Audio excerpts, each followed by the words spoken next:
নামাজে মনোযোগী হওয়ার জন্য কি করতে পারি? মরার চিন্তা করতে হবে যে এই নামাজ পড়ে আর বাঁচতাম না, মরে যাব, জীবনের এইটা হয়তো শেষ নামাজ। মনের এটা যদি বুঝাইতে পারেন, নামাজ ঠিক হয়ে যাবে।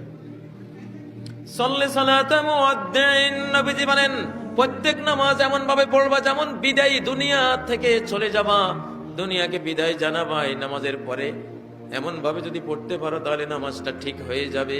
একজনকে রাস্তায় ডাকাত ধরছে, তার বুকে গুলি ধরছে, তারে গুলি করবে। তারা জিজ্ঞাসা করলো, তোমার জীবনের শেষ ইচ্ছা কি? সে বলল, আমার জীবনের শেষ ইচ্ছা হলো 2 রাকাত নামাজ পড়া। কয় রাকাত? 2 রাকাত। সালাম ফিরালে তাকে গুলি করবে। সে ওযু টুজু করে সুন্দর করে এসে 2 রাকাত নামাজ পড়তেছে। আল্লাহু আকবার। তার জীবনের সব নামাজ এক পাল্লায় রাখলে এই 2 রাকাতের সমান ওজন হবে। শেষ বিদায়ী নামাজ পড়তেছে, কি পরিমাণ মনোযোগ, যেন আল্লাহ দেখতে পাচ্ছে এমন মন দিয়ে সে পড়ছে। মানুষ কখনো নামাজে মন দিতে পারবে না যতক্ষণ সে নিজের নামাজকে জীবনের শেষ নামাজ না ভাববে। কত মানুষ আছে তার জোহরটা জীবনের শেষ জোহর হয়েছে না, আজও তো হয়েছে না। কত মানুষ আছে তার জীবনের আসরটা শেষ আসর, মাগরিবটা শেষ মাগরিব, এশা ফজর শেষ এশা শেষ ফজর হয়েছে না। যে যেটা পড়বেন পরে আর বাঁচবেন না, এটাই তো শেষ। সেটা কোন দিন আসবে এটা কি কেউ জানি? এই জন্য প্রত্যেক দিনের নামাজকে শেষ নামাজ মনে করে পড়লে নামাজে মন চলে আসে। এই জন্য নবীজি এই পরামর্শ দিয়েছেন, আল্লাহকে এমন ভাবে ইবাদত দিবা যেন আল্লাহকে দেখতে পাচ্ছ। আর আল্লাহকে দেখতে পাওয়ার ওই ভাবটা আসবে মওতের কথা চিন্তা করলে, কারণ মওতের পরে তো আল্লাহর কাছে যাওয়া। আল্লাহ তাআলা বলেন, আল্লাযীনা আন সালাতিহিম সাহুন, যারা তাদের সালাতে অমনোযোগী। ফাওয়াইলুল লিল মুসাল্লিন আল্লাযীনা হুম আন সালাতিহিম সাহুন, ওয়াইল নামক জাহান্নামে নিশ্চিত ভাবে যাবে ওরা যারা সালাত আদায় করে কিন্তু সালাতে অমনোযোগী। সালাতে অমনোযোগী মানে মনোযোগ দিয়ে সালাত আদায় করে না। সালাতে অমনোযোগী মানে সালাতের নিয়ম নীতি অনুযায়ী সালাত আদায় করে না। সালাত আদায় করার পরেও জাহান্নামে যাবে, এদের ব্যাপারে আল্লাহ তাআলা এইভাবে বললেন। রাসূল সাল্লাল্লাহু আলাইহি সাল্লাম কিভাবে বললেন? রাসূল সাল্লাল্লাহু আলাইহি সাল্লাম বললেন, মনে রেখো, আস-সালাতু সালাসাতু আসলাসিন, সালাত হলো 3 ভাগে বিভক্ত। 1 আত-তাহুরু সুলুসুন, ওযু হলো 3 ভাগের 1 ভাগ। 2 রুকু সুলুসুন, রুকু হলো 3 ভাগের 1 ভাগ। 3 সুজুদ সুলুসুন, সিজদা হলো 3 ভাগের 1 ভাগ। সমান তাহাবে হাত্তেহা, যে ব্যক্তি এই 3টে তার হক অনুযায়ী ঠিক ঠিক আদায় করবে, কবেলাত সালাতুহু, তার সালাত কবুল হবে। কবেরা সায়রা আমালিহি, তার সব আমল কবুল হবে। তাহলে ঠিক ঠিক হলে কবুল হবে। ওয়াইন রুদ্দাত আলাইহি সালাতুহু, যদি এগুলো ঠিক ঠিক না হয়, সালাত যদি তার কাছে ফেরত দেওয়া হয়, তাহলে রুদ্দাত আলাইহি সায়রা আমালিহি, তাহলে সব আমল বাতিল বলে গণ্য হবে। সালাত এমন একটি ইবাদত যার উপরে নির্ভর করে অন্যান্য ইবাদত। সালাত এমন একটি ইবাদত যার উপরে নির্ভর করে অন্যান্য ইবাদত। সালাত যদি কবুল হয় সবকিছুই হয়েছে, সালাত যদি কবুল না হয় তাহলে কিছুই হয়নি। আবার সালাত কবুল হয় তার নির্ধারিত নিয়মে আদায় করলে, যা রাসূল সাল্লাল্লাহু আলাইহি ওয়াসাল্লাম বলেন। উম্মু হানি যখন বললেন যে দাখালা রাসূলুল্লাহ সাল্লাল্লাহু আলাইহি ওয়াসাল্লাম বাইতা ইয়াউমা ফাতহ মক্কা, মক্কা বিজয়ের দিন, যেদিন রাসূল সাল্লাল্লাহু আলাইহি ওয়াসাল্লাম উম্মু হানির ঘরে প্রবেশ করলেন, তিনি গোসল করে সালাত আদায় করলেন, চাস্তের সালাত 8 রাকাত। তিনি বলছেন, আন্নাহু মা লাম আরা কাত্ত আখাফা মিনহা, আমার জীবনে আমি আল্লাহর নবীকে তার চেয়ে সংক্ষিপ্ত ভাবে তাড়াহুড়া করে অল্প সময়ে সালাত আদায় করতে আমি জীবনে দেখিনি। তবে আন্নাহু ইতিম রুকু ও সুজুদা, তবে তিনি রুকু সিজদাকে ঠিক ঠিক আদায় করছিলেন। রুকু সিজদার সময়ে কম করেননি, তবে আল্লাহু আকবার বলে অল্প সময় দাঁড়িয়ে থেকেছে। সফল হবে, সাকসেস হবে, কিয়ামতের দিন শেষ হাসি হাসতে পারবে। আল্লাযীনা হুম ফি সালাতিহিম খাশিউন, যারা তাদের নামাজের মধ্যে একাগ্রতা ধরে রাখতে পারবে, মনোযোগ থাকবে, আল্লাহর কথা স্মরণ হবে, অন্য কোনো কথা স্মরণ হবে না। আল্লাহ তাআলা কোরআনে কারীমে বলেছেন, আকিমিস সালাতা লিযিকরি, তোমরা নামাজ কায়েম করো। কেন? লিযিকরি, আমার স্মরণের জন্য। সালাত কায়েম হবে কার স্মরণের জন্য ভাই? আল্লাহর স্মরণের জন্য। আর আমাদের নামাজের অবস্থা হলো আজকাল, আমাদের নামাজ এইটার গোটা নামাজের মধ্যে সব কথা স্মরণ আসে, শুধু আল্লাহর কথাটা আসে না। ঠিক না বেঠিক? বউ বাচ্চা দোস্ত বন্ধু ফেসবুক অমুক বুক তমুক বুক ক্ষেত খামার ব্যবসা বাণিজ্য সব ধান্দা আমাদের নামাজের মধ্যে আসে। যেটা অন্য সময় মনে আসে না সেটাও নামাজের মধ্যে ইবলিস মনে করে দেয়। ঠিক না বেঠিক? নামাজের মধ্যে মনোযোগ ছুটে গেলে, নামাজের মধ্যেই যখন মনে হবে আরে আমি এই চিন্তা করতেছি, এটা করা উচিত না, সাথে সাথে নিজেকে শাসন করেন। এটাকে বলা হয় আত্মশাসন।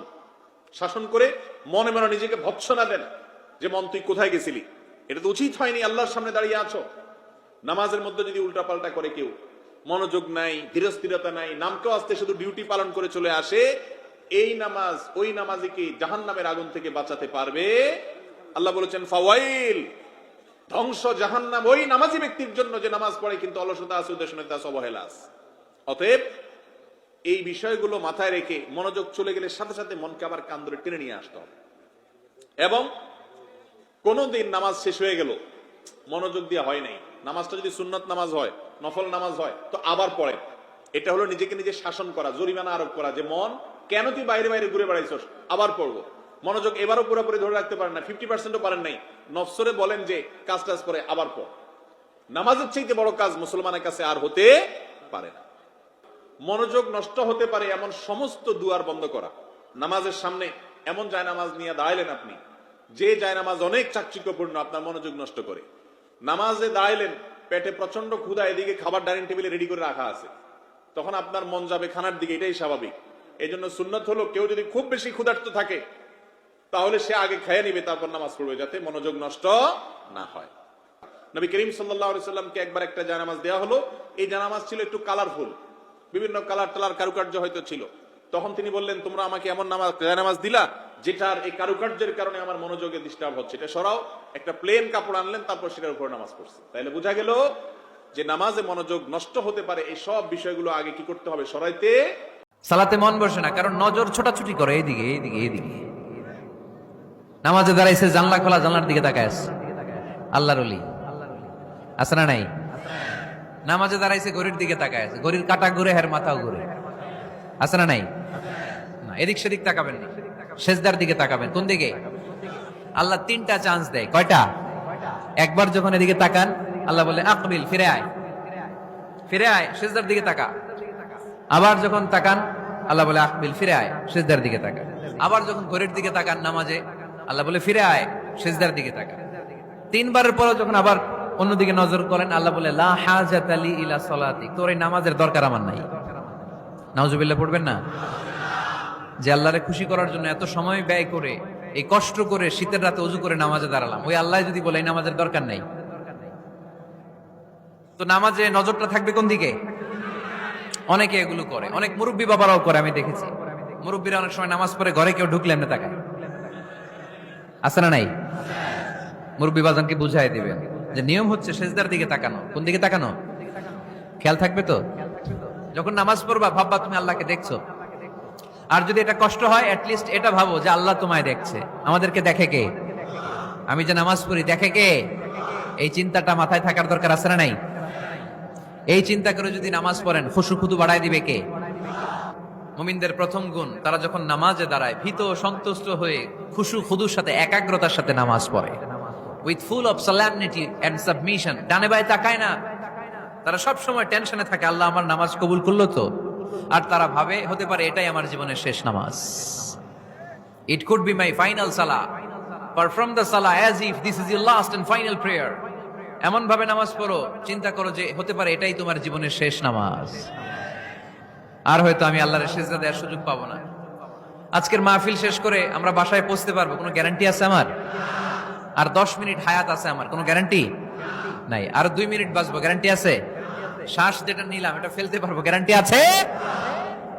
তো মুসল্লায় যে দাঁড়াইলেন, নামাজ যে পড়লেন, এরপরে আরেকবার নামাজের সুযোগ পাবেন, গ্যারান্টি আছে?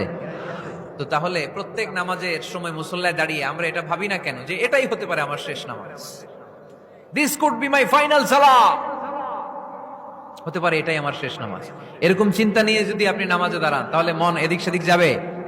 অনেকে নামাজেও দাঁড়ায়, আবার টেলিভিশনে কোন নিউজ দিচ্ছে ওইটার টেনশনও থাকে, আছে না নাই? নামাজেও দাঁড়ায়, শেয়ার বাজারের দাম বাড়লো না কমলো টেনশন করে। নামাজেও দাঁড়ায়, মাশরাফি ছক্কা মারলো না আউট হইলো, টেনশন আছে না নাই? যার যেদিকে আগ্রহ ওইটা নিয়ে পড়ে থাকে নামাজ, ওই নামাজকে আল্লাহ কবুল করবে। এজন্য এমন ভাবে সালাতে দাঁড়াবো, ভাববো যে হতে পারে এটাই আমার জীবনের শেষ নামাজ।